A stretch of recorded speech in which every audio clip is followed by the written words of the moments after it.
오늘 우리가 함께 살펴볼 십자가에 대한 내용들은 예수님께 십자가에서 유기를 당하시고 그리고 외쳤던 유기의 외침에 대하여 십자가가 무슨 의미가 있는가, 그걸 통하여 우리는 십자가의 어떤 면을 볼 수 있는가 하는 부분에 대하여 살펴보려고 합니다.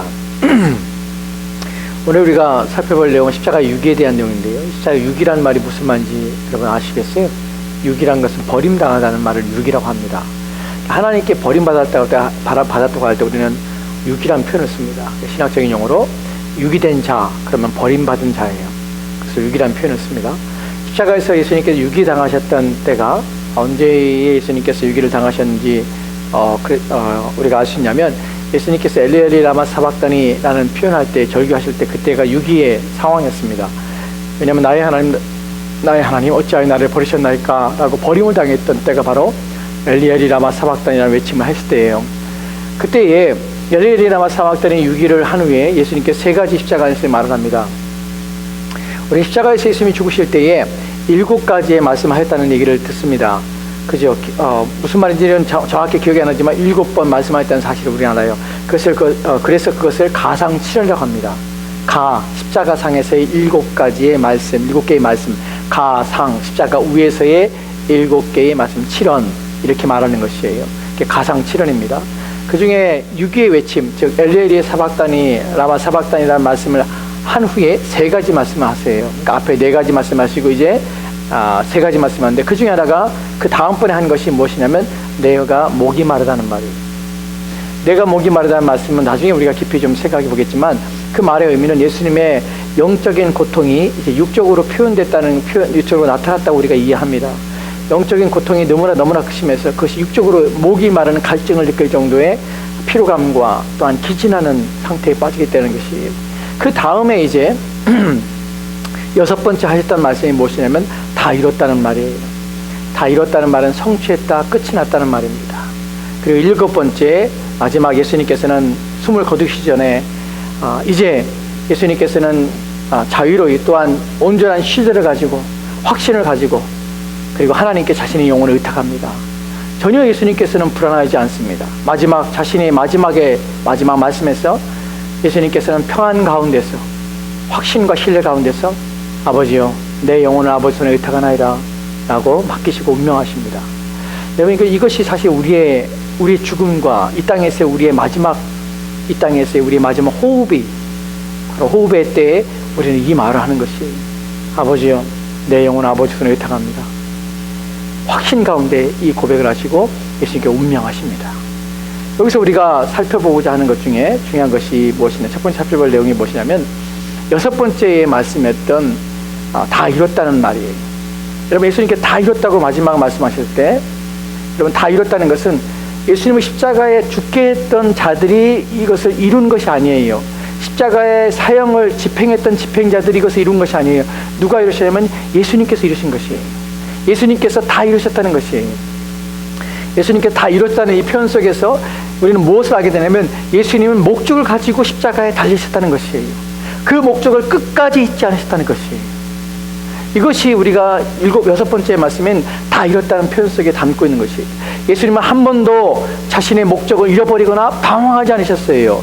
십자가의 고난 가운데서도 또 십자가의 어려움 가운데서 예수님께서는 끝까지 자신의 목적한 것이 무엇인지 그것을 이루기 위하여 집중하셨고, 또한 그 고난 가운데서 잊지 않으셨고 그것을 마음에 두셨으며 그것을 성취하기 위해서 애를 쓰며 끝내 완성하셨다는 말입니다. 이것이 다 이뤘다는 말에 담겨져 있는 것이에요. 여러분, 다 이뤘다는 말의 헬라어 단어는 예전에 제가 여러분에게 한번 말씀드린 적이 있는데 테텔레스타이라는 단어예요. 이 단어 다 이뤘다는 것은 이것은 완료 시제임을 가지고 있습니다. 헬라의 완료 시제라는 것은 문법적으로 이제 어려운 부분인데 이런 의미예요. 이 단어는 테텔레스타이, 다 이뤘다는 말은 이미 그 결과가 끝이 났다는 것, 완성된 상태를 말할 때 이 단어를 사용합니다. 끝이 난 것이 다시 반복되지 않아요. 끝이 나서 이루어진 것이 그 끝이 난 상태에서도 영향을 미칠 뿐만 아니라 이것이 영원히 변하지 않고 그 영향력이 그 이루어진 상태가 지속되는 것을 사용할 때에 완료 시대라는 것을 사용합니다. 즉 예수님께서 십자가에서 다 이루셨다고 할 때 그 이루심의 결과가 그때에 완성되었고 그 완성의 결과들은 영원토록 지속적으로 변함없이 그 결과는 지속적으로 계속된다는 사실이에요.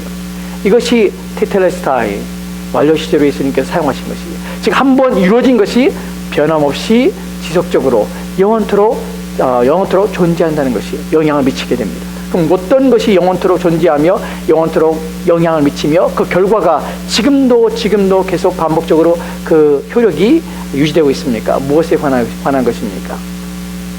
우리가 테텔레스타이라는 단어를 우리가 좀 생각해 볼 것인데, 이 단어는 어디에서 주로 이 용법에 있어서 어디에 주로 사용되냐면 시장에서 매매할 때 이 단어를 사용합니다. 시장에 가서 매매할 때 우리는 두 사람을 보게 되죠. 한 사람 뭐 하는 사람입니까? 팔려고 물건을 가지고 나온 사람이에요. 또 한 사람은 뭡니까? 그것을 사기 위해서 시장에 들인 사람이에요. 두 사람의 매매가 이루어집니다. 흥정이 이루어집니다. 그리고 이제 팔려는 사람의 가격에 또 이게 사고자 하는 사람이 그 가격에 이제 조율을 하게 됩니다. 그래서 이제 그 흥정이 이루어지게 되면 이제 살려고 하는 사람이 그 값을 지불하게 되는 것이에요. 지불해서 완전히 값을 지불해서 그것을 소유했을 때에 그때의 테텔레스타이라는 표현을 씁니다. 다 끝났다는 것이 이 단어를 사용하게 됩니다. 예수님께서 시장에서 매매할 때 사용되는 이 단어를 십자가상에서 6번째의 외침 속에서 다 이뤘다라고 말씀하시는 건 이제 값을 지불하고 사셨다는 것이에요. 그래서 우리는 성경에서 이 단어 이런 의미를 뭐라고 표현합니까? 속량이라는 표현을 사용합니다. 속량이라는 말이 무슨 말입니까? 값을 지불하고 사셨다는 것이 완전히 지불된 상태인 것이. 즉 우리의 무가, 우리의 죄에 대한 책임, 죄의 책을 예수님께서 대신 십자가에 짊어지시고 또한 대신 예수님께서 자신의 생명을 통하여서 우리의 생명을 치환하신다는 표현이죠. 우리는 바꾸신 것이에요. 그래서 우리는 그것을 대속이라는 표현을 씁니다. 그리고 대신한 것이에요. 그래서 자기의 고귀한 생명이 우리의 생명을 주시기 위하여 자기의 생명으로 우리의 죽을 생명을 맞바꾸셔서 대신 죽으시고 그 살아있는 생명을 우리 가운데 주신 것이에요. 그러니까 우리가 생명을 얻게 된 것이에요. 그래서 우리는 이것을 대속, 속량이라는 표현을 씁니다. 한 번 이루어져서 그것은 영원히 그를 믿는 자들마다 모두에게 동일한 효력과 또한 동일한 능력으로 생명을 얻게 되는 것이에요. 이것이 다 이뤘다는 표현을 가지고 있는 의미입니다. 이제 이 테텔레스타이의 단어가 사용될 때에 십자가상에서 예수님의 모습을 잠깐 살펴보도록 합시다. 예수님께서는 값을 다 지불하시기 위해서 그 고난 가운데 인내하셨습니다. 참고 견디셨습니다. 다 이루었다 라고 말할 때 예수님 끝까지 가신 것이에요. 끝까지 그것을 일을 성취하기 위해서 끝까지 최선을 다하신 것이에요. 애를 쓰신 것이에요. 온갖 고난을 참고 견디신 것이에요. 여러분, 우리는 십자가상에서 예수님이 당하신 고난이 어떤 것인지를 살펴봤습니다. 비록 우리는 정서적으로, 육체적으로 우리는 그것을 경험하지 못합니다. 왜 경험하지 못하냐면 우리는 한 번도 지옥을 맛본 적이 없어요. 예수님만이 맛보셨습니다. 그때 우리는 그것이 어떤 것인지 우리는 알지 못합니다. 근데 그 순간에도 예수님은 혼미하지 않으시고 정신을 잃지 아니하시고 또한 생각을 바꾸지 않으셨다는 사실이에요. 이 부분이 중요합니다. 여러분 기억하십시오. 예수님께 십자가상에서 그 고난 가운데서도 예수님 십자가에 달리기 전에 예수님 마음이 어떠셨습니까? 우리가 성경 구절을 통하여 살펴봤죠. 예수님 마음에 내 마음이 심히 슬프며 내가 심히 괴로워서 죽게 생겼다는 표현을 씁니다. 거기에는 낙심도 있고요. 거기에는 염려도 있고요. 거기에는 견딜 수 없는 마음이 슬픔 가운데 빠져서 어떻게 거기서 헤어나올 수 있는 상태가 없는 절망스러운 상태를 예수님이 표현했습니다. 심히 두려운 상태에 빠진 것이에요. 그런데 그 정신과 그의 마음이 심히 혼동스러워서 심지어는 하나님께 정말 이것을 내가 이것을 안 하고 있습니다 라고 외치고 싶은 그런 마음까지 일어나는 그 상황에서도 그 십자가 현장 속에서 그 당하는 아픔 속에서 예수님께서는 끝까지 견뎌냈다는 사실이에요. 이것이 우리가 십자가를 통하여 배우게 되는 것입니다. 성경에 이런 구절도 있어요. 예수 십자가에서 어떤 고난을 당하셨는지, 어떻게 이겨내셨는지. 이사야서 53장에 보면은 고난당하는 어린 양에 대하여 기록된 구절들이 있습니다. 그 가운데 이사야서 53장 6절 말씀이 이렇게 기록되어 같이 읽읍시다. 시작. 우리는 다 양 같아서 그렇행하여 각기 제 길로 갔거늘 여호와께서는 우리 모두의 죄악을 그에게 담당시키셨도다. 예수님 오시기 전에 700년 전에 예수님께서 어떤 일을 하시는지를 예언하였습니다. 우리는 다 어떻다고요? 양 같아서. 왜 우리를 양으로 비유했을까요? 왜 우리를 양으로 비유했을까요? 양이 어떤 특성을 가진지 아십니까? 양은 시력이 약해요. 그래서 앞을 제대로 못 봅니다. 그래서 양의 길을 잃어버려요. 왜 양에게는 꼭 목자가 있어야 되냐면 양은 길을 잃기 때문에 그래요. 근데 우리는 다 양처럼 시력이 약하고 또한 분별력이 없어서 우리 어떻게 합니까? 각기 그릇 행합니다. 자기가 원하는 제대로 보지 못하면서 가고 있는 것이 각기 제 길로 가까는 여호와께서는 우리 모두의 죄악을 누구에게요? 예수 그리스도에게 담당시킨 거예요. 이것을 신학적인 용어로 전가라고 합니다. 우리 죄가 그에게 옮겨진 것이에요. 우리의 성품이 옮겨졌단 말이 아니라 죄가 옮겨졌습니다. 예수님 그 죄를 짊어진 것이에요. 그런데 그때에 예수님께서 어떻게 하셨습니까? 그 죄를 짊어진 그분께서 어떻게 그것을 감당하셨습니까? 7절 말씀에 이렇게 기록됐습니다. 같이 갑시다. 시작. 그가 곤욕을 당하여 괴로울 때에도 낯이 도서정으로 끌려가는 어린 양과 털 깎는 자 앞에서 잠잠한 양같이 그의 입을 열지 아니하였도다. 아멘. 여러분 생각해 보십시오. 그가 곤욕을 당하고 괴로울 때도요 그의 입을 열지 아니하였습니다. 마치 어떻게 해요? 도살장으로 끌려가는 양처럼, 양털을 깎는 자 앞에서 잠잠한 양처럼 그의 입을 열지 않으셨습니다. 예수님께서는 대지상들 앞에 가서 수치와 모욕을 당하시며 거짓된 정죄를 할 때도 그분은 입을 열지 않으셨습니다. 자기를 변호하지 않으신 것이에요. 왜요? 다 이루시기 위해서 그랬습니다. 빌라도 앞에 섰습니다. 이제 곧 그를 십자가에 달려 죽이는 일이 벌어집니다. 심각한 재판입니다.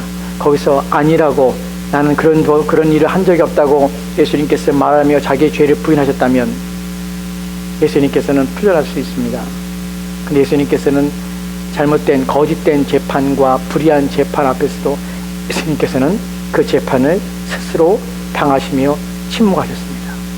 왜요? 다 이루시기 위해서 그렇습니다. 우리의 죄를 짊어지고 우리를 위해 죽으시기 위해서 침묵하시고 입을 열지 않으셨다는 것입니다. 8절 말씀은 이렇게 기록했습니다. 같이 읽읍시다. 시작. 그의 곤욕을 신문을 당하고 끌려갔으나 그 세대 중에 누가 생각하기를 그가 살아있는 자들의 땅에서 끊어짐은 마땅히 형벌받을 내 백성의 허물 때문이라 하였으리요. 여러분, 그가 곤욕과 신문을 당하고 끌려갔습니다. 그런데 말입니다. 아무도 그 세 중에 아무도 누가 생각하기를 아무도 그가 자기의 허물 때문에, 나의 허물 때문에 그가 죽었다고 아무도 생각하지 않고 있다는 사실입니다. 오늘도 이 복음을 듣고 있음에 불구하고 어떤 사람들에게는 그가 자신의 허물을 위해 죽었다는 사실을 절대로 생각하지 못하고 있는 것입니다. 여러분은 주님께서 곤욕고 곤고를 당하시고 신분을 당하시고 끌려가서 십자가에 달려 죽은 것이 정말 나를 위하여 나의 허물 때문에, 나의 죄악 때문이라는 사실로 말미암아 여러분들은 그것을 생각하고 그것 때문에 여러분은 감사하며 그것 때문에 여러분은 슬퍼하며 그것 때문에 여러분은 죄책감 가운데 또한 죄로 말미암아 여러분이 연약함을 고백하며 나의 죄로 말미암아 죽으신 그분 때문에 나의 모든 삶을 그분에 살겠느라고 주께서 내게 주신 그 생명을 헛되지 않겠느라고 하는 다짐과 결심의 마음을 가지고 있는가 하는 부분입니다. 여러분, 우리는 생각하지 못하는 가운데 있었습니다. 근데 하나님의 우리를 하여금 지혜의 마음을 주시고 복음을 들을 수 있는 마음을 주셔서 이제 생각나게 하셨습니다. 그분이 곤고를 당하시고 괴로움을 당하시고 끌려가셔 십자가에 죽으신 것이 내 허물 때문이라, 그가 자신의 죄 때문에 죽은 것이 아니라 나의 죄 때문에 죽으셨노라 하는 것으로 이해하고 깨닫게 된 것입니다. 그런데 이렇게 성경이 말하고 있음에 불구하고 우리는 이 일에 대하여 감사하지만, 일에 대해 고마워하지만 우리는 또 잊어버리고 그 마음이 식어지고 또한 감사하며 기뻐하는 마음들은 잃어버리고 또한 뒤로 던져버리고 여전히 우리는 나를 위해 죽으신, 나를 위해 이루신 것이 무엇인지를 깊이 생각하지 않아 우리는 우리의 인생을, 우리의 삶을 주를 위하여 살지 않는, 나의 기쁨과 나의 영광과 나의 즐거움을 위하여 살고 있는 그런 어리석은 삶들을 여전히 살고 있는 자들이 참으로 많다는 사실입니다. 여러분, 저와 여러분의 이 말씀을 들을 때에 우리는 어떻게 살아야지 생각해 봅시다. 우리는 무엇을 하며 살아야지 생각해 봅시다. 내 인생에서 어떤 것이 가장 가치 있고 어떤 것이 가장 귀한 일을 생각해 봅시다. 내 생명을 이렇게 주신 분 앞에 나는 어떻게 사는 것이 마땅한가 하는 것을 생각해 봅시다.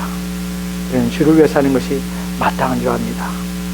이 사실을 안다면 우리는 그리스도께서 우리를 위해 죽으신 그 모든 것 때문에 우리는 그분 앞에 감사하며 그분을 위해 우리 생명을 내어놓고 사는 것이 마땅하다는 사실을 우리는 뼈저리게 느껴야 되는 것입니다. 이제 우리가 하나 더 다시 돌아가서 다시 이 부분을 살펴보도록 합시다. 우리가 지난 시간에 살펴봤던 것 가운데서도 우리가 십자가의 고난의 잔에 대해서 살펴봤을 때 그리스도께서 십자가의 고난을 당하실 때 고난의 의미가 하나님과 분리에 대해서 여러분에게 말씀을 드렸습니다. 오늘 그 부분에서 시편 22편 1절 말씀에 이런 구절도 있습니다. 같이 봅시다. 시작. 내 하나님이여 어찌 나를 버리셨나이까? 어찌 나를 멀리하여 덮지 아니하시냐며 내 신음소리를 듣지 아니하시냐이까? 아멘. 본문에 보면은 내 하나님이여 어찌하여 나를 버리셨습니까? 이 구절이 사실은 예수님께서 하나님 앞에서 드렸던 가장 시련 가운데 네 번째의 엘레리 라마 사박단이라는 외침이었습니다. 이 외칠 때 사람들은 이 말이 아람어였기 때문에 들을 때 군병들은 이 아람어를 모르기 때문에 어떤 사람들은 저가 엘리야를 부른다라고 말했습니다. 근데 사실은 이것은 나의 하나님 어찌하여 나를 버리셨습니까? 시편 22편 1편에 기록된 내용들에 대하여 이 구절을 통하여 예수님께서는 하나님 앞에 자신의 영혼이 버림받았음을 고백하고 있습니다. 여기에 잘못된 생각을 가지고 있는 사람들이 있습니다. 예수님께서 유기에 대해서 예수님께서는 실제로 유기를 당하지 않았지만 그저 단순히 정서적으로 또한 어떤 느낌에 의해서 예수님께 유기를 당하셨다 이렇게 생각하는 사람도 있습니다. 절대로 그렇지 않습니다. 예수님께서는 하나님과 완전한 분리를 경험하셨습니다. 이 외칠 때 예수님께서는 어둠이 그에게 가득하셨습니다. 그의 영혼은 버림받아서 우리가 이미 살펴봤듯이 하나님께 버림받을 때 바깥 어두운데 캄캄한 가운데 흑암 가운데 던져진 바 되었습니다. 그래서 그 공통 가운데 그 두려움 가운데 예수님께서 놓이게 되었습니다. 그의 영혼은 혼동스럽고 그의 영혼은 고통 가운데 있었습니다. 또 하나님과 완전한 분리를 해서 어떠한 작은 일에도 하나님께서부터 오는 어떠한 작은 국률도 자비도 없는 가운데 처하게 되셨습니다. 그래서 예수님의 영혼은 고통을 당하신 것입니다. 여러분, 십자가에 달렸을 때 예수님께서는 잠시 잠깐 그 고난이 그에게 큰 의미가 또한 그가 고난받은 것이 그가 그렇게 외칠 만큼 어떤 큰 것이 아니라고 착각할 수 있습니다. 그러나 그렇지 않습니다. 칼빈은 예수님께 십자가에 달리신 것에 대하여 이렇게 표현하고 있습니다. 같이 읽까요? 같이 읽읍시다. 시작. 만약 그리스도께서 육신만 죽으셨다면 그의 죽음은 유효하지 못했을 것이며 만약 그의 영혼이 그 형벌을 받지 않았다면 그는 육신의 구속자밖에 되지 못했을 것이다. 무슨 말입니까? 만약 그리스도께서 육신만 죽으셨다면 그의 죽음은 유효하지 못했습니다. 육신만 죽으셨다면. 왜냐하면 영혼도 함께 죽으신 것이에요. 만약 그의 영혼이 그 형벌을 받지 않았다면 그는 육신의 구속자밖에 되지 못할 것이다. 무슨 말입니까? 예수님은 육신과 영혼이 함께 버림받았고 고통을 당하셨다는 것입니다. 완전한 버림 속에서 예수님께서는 절규하셨습니다. 어찌하여 나를 버리십니까? 나는 고난에 외침하셨다는 것입니다. 이제 마지막으로 이제 우리가 이 십자가에 대해서 예수님께서 십자가상에서 외쳤던 이 내용들 속에서 우리에게 이것이 세 가지의 의미를 줍니다. 세 가지 우리 교훈을 주는데 첫 번째 교훈은 이것입니다. 같이 갑시다. 시작. 첫째는 우리의 죄는 지극히 무서운 것이 분명하다는 것입니다. 여러분, 십자가상에서 예수님께서 달리셨을 때 이것이 우리 가운데 보여주는 것은 우리가 지은 이 죄는, 우리가 가지고 있는 이 죄는 지극히 무서운 것이 분명하다는 사실이에요. 여러분, 우리는 제가 앞서 4번이나 주일날 여러분에게 설교를 말씀을 드렸습니다. 누가 예수님을 십자가에 달려 죽게 했습니까? 라는 제목으로 말씀을 전했습니다. 누가 예수님을 십자가에 달려 죽게 했습니까? 첫 번째는 가룟 유다입니다. 두 번째는 누구입니까? 종교 지도자들과 백성들이었습니다. 세 번째는 누구입니까? 빌라도였습니다. 네 번째는 누구입니까? 예수님 스스로 십자가에 달리신 것이에요. 근데 결과적으로 이 예수님을 죽게 한 그 모든 내용들 속에서 우리가 발견하고 깨닫게 된 것이 뭐냐면 바로 내 죄 때문에 예수님께서는 십자가에 달려 죽으셨다는 것이에요. 여러분, 우리 가룟 유다를 볼 때 우리는 무엇을 봤습니까? 그 안에는 탐욕을 봤습니다. 여러분, 그 탐욕은 가룟 유다만의 탐욕이 아니라 우리 또한 동일한 탐욕입니다. 우리는 하나님을 저울질합니다. 하나님을 믿기보다는 우리는 우리의 탐욕과 욕심에 따라서 우리는 행동합니다. 그래서 무엇인가 내게 유익되거나 무엇인가 내가 갖고자 하는 욕망에 휩쓸려서 우리는 복음과 하나님을 버려버리고 내가 살고자 하는, 내가 얻고자 하는 것을 추구하며 그것들을 쫓아 살아 예수님을 배반하는 삶을 여전히 살고 있다는 사실입니다. 그것이 우리가 범하고 있는 죄입니다. 우리는 하나님을 저울질하여 우리의 욕망과 욕구를 성취하기 위해서 끊임없이 하나님을 순간순간 버리는 죄를 범하고 있다는 사실입니다. 종교 지도자들이 가지고 있던 죄는 시기였습니다. 또한 백성들이 가지고 있던 죄는 그들의 죄와 그들의 현실과 그들의 모습에 드러날 때 그것에 대하여 기뻐하지 않았습니다. 분노하였습니다. 자신들이 어떠한 자인지를 드러날 때에 그들은 분노하였습니다. 그들의 하나님 말씀을 통하여 그들의 죄가 드러나고 그들의 감추었던 허물이 드러나고 그들의 악이 드러날 때 결코 기뻐하지 않았습니다. 우리가 하나님 말씀을 들을 때에, 하나님 말씀에 대하여 깨달을 때에, 하나님 말씀 가까이 나갈 때 우리의 마음의 장벽이 되고 우리의 마음에 거치는 것이 무엇입니까? 그 말씀이 나를 기쁘게 하지 않는다는 것입니다. 그 일들이 나를 기쁘게 하지 않는다는 것이, 우리가 하나님 말씀을 들을 때에 우리는 그것 때문에 우리의 마음이 슬픕니다. 또한 그것이 우리의 육체를 즐겁게 하지 않기 때문에 우리는 가까이 하지 않습니다. 하나님 말씀이 선포될 때에, 하나님 말씀이 들릴 때에 우리의 마음속에는 시기심이 있습니다. 그러면 그 말씀이 꼭 그렇게 해서 살아야 되는가? 우리 마음에는 적이와 적대감을 통해서 하나님 말씀에 대하여 저울질하며 그 말씀대로 살아야 함이 우리 가운데 부담이고, 그 말씀이 요구하는 것이 우리 가운데 짐이 되어서 우리는 불평과 불만과 원망 속에서 우리는 그 말씀을 뒤로 던져놓고 우리가 원하는 대로 살고 있습니다. 이것이 우리의 죄입니다.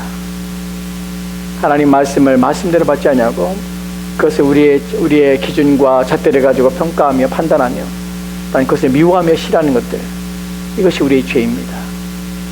우리 자신의 연약함을 회복하며 우리 안에 있는 죄를 드러낸 하나님 말씀 앞에 섰을 때 우리는 내 죄가 드러냄을 분노를 느끼고, 또한 나를 판단하며 평가하며 또한 나의 죄에 대해서 징계하며 책망하시는 하나님 말씀을 들을 때마다 우리는 고개를 돌려버립니다. 왜요? 그것은 나를 기쁘게 하지 않기 때문이었습니다. 이것이 바로 죄입니다. 여러분, 빌라도는 우유부단했습니다. 그런 비겁했습니다. 그런 바른 판결을 하지 않은 것입니다. 우리는 우유부단합니다. 빌라도만 우유부단하게 주님을 부인한 것이 아닙니다. 우리는 날마다 우리의 삶 속에서 주님을 섬기며 주님을 쫓으며 주님을 따르는 것이 우리 가운데, 주님 앞에 순종하는 것이 우리 가운데 필요하지만 우리는 그때마다 우유부단해서 하나님 말씀에 순종하기보다는 내 실익과 또한 현실 속에서 내게 이익되는 것이 무엇인가를 더 빠른 계산과 판단으로 그것을 추구하며 또한 그것을 쫓고 있는 우리 자신을 보게 됩니다. 우리 우유부단해서 하나님 앞에 경건한 삶에 대하여 우리는 갈 바를 모르고 우리는 헤매고 있습니다. 마땅히 가야 될 길에서 멈칫합니다. 우리의 거룩한 부르심에 대하여, 자기 자신을 새롭게 함에 대하여 우리는 멈칫하며 가지 않으려 합니다. 매일매일 하나님께 무릎 꿇으며 기도하며 자기 자신을 쳐서 복종하는 일에 있어서 우리는 비겁합니다. 대충합니다. 우리는 타협합니다. 이것은 빌라도만의 문제가 아니라 우리의 문제라는 사실입니다. 그런 우리의 모습 가운데서도 우리가 그럼에 불구하고 주님께서 우리를 구원하여 주셨습니다. 우리가 이런 연약한 가운데 있음을 아심에도 불구하고 주님께서 우리를 위해 죽으셨습니다. 여러분, 이것을 기억하십시오. 우리가 의롭기 때문에 주님 우리를 구원하신 것이 아닙니다. 우리가 믿음이 충만하고 하나님 위해서 더 많은 것들로 말미암아 하나님께 영광을 돌릴 수 있는 수준에 있기 때문에 하나님 우리를 구원하신 것이 아닙니다. 우리 연약함에 불구하고 은혜를 주셔서 우리를 하여금 끊임없이 주님을 사는 일에 온 힘을 기울이도록 격려하며 위로하시고 계십니다. 여러분, 그리스도께서 죽으셨다면, 우리의 생명을 대신해서 그리스도께서 피를 흘리며 하나님이 죽으셔야 했다면 우리가 지은 죄는 얼마나 큰 것입니까? 오직 그리스도만이 그 죄를 감당할 수 있으며 하나님의 진노를 막을 수 있다면 우리의 지은 죄는 얼마나 무서운 것입니까? 그러한 사실을 안다면 죄를 짓는 일에 결코 가벼이, 또한 죄를 짓는 일에 우리가 결코 쉽게 넘어갈 수는 없는 것입니다. 두 번째 내용을 보도록 합시다. 두 번째 주는 교훈은 이것입니다. 같이 읽겠습니다. 시작. 하나님의 사랑은 우리의 이해를 초월할 만큼 놀라운 것임을 분명히 알아야 합니다. 그렇습니다. 하나님의 사랑은 우리의 이해를 초월합니다. 우리가 상상도 못합니다. 왜 그래야 되는지 우리는 알 수 없습니다. 왜 나를 구원하신지 우리는 알 수 없습니다. 난 여전히 그런데도 하나님 나를 기억하고 계십니다. 여전히 하나님 앞에 불의한데도 불구하고 하나님이 여전히 나를 사랑하시며 나를 붙들고 계시다는 사실이 가슴이 먹먹합니다. 왜 나입니까? 왜 나를 내 생명을 구원하셨습니까? 내가 하나님 앞에 도대체 어떤 자입니까? 나를 구원하신다고 또 하나님이 나를 구원하지 않는다고 해서 하나님의 영광과 하나님의 위엄에 하나님의 거룩에 조금도 손상이 가지 않는데 불구하고 왜 하나님은 이 땅에 오셔서 왜 우리를 구원하시고 우리를 왜 십자가에 죽으신 것입니까? 우리는 이해할 수 없는, 우리 이성으로는 아무리 생각해도 이해할 수 없는 그 사랑을, 그 초월적인 사랑을 우리 가운데 보여주신 것입니다. 성경이 말하고 있는 유일한 답은 이것입니다. 하나님이 그것을 기뻐하셨다는 것입니다. 나를 구원하시기를 기뻐하신 하나님 앞에 우리는 얼마나 감사하며 얼마나 하나님은 기뻐해야 되겠습니까? 얼마나 그 구원을 즐거워해야 되겠습니까? 세 번째, 마지막 내용으로 합시다. 같이 읽겠습니다. 시작. 그리스도의 구원은 값없이 주시는 선물이 분명하다는 것입니다. 예, 그렇습니다.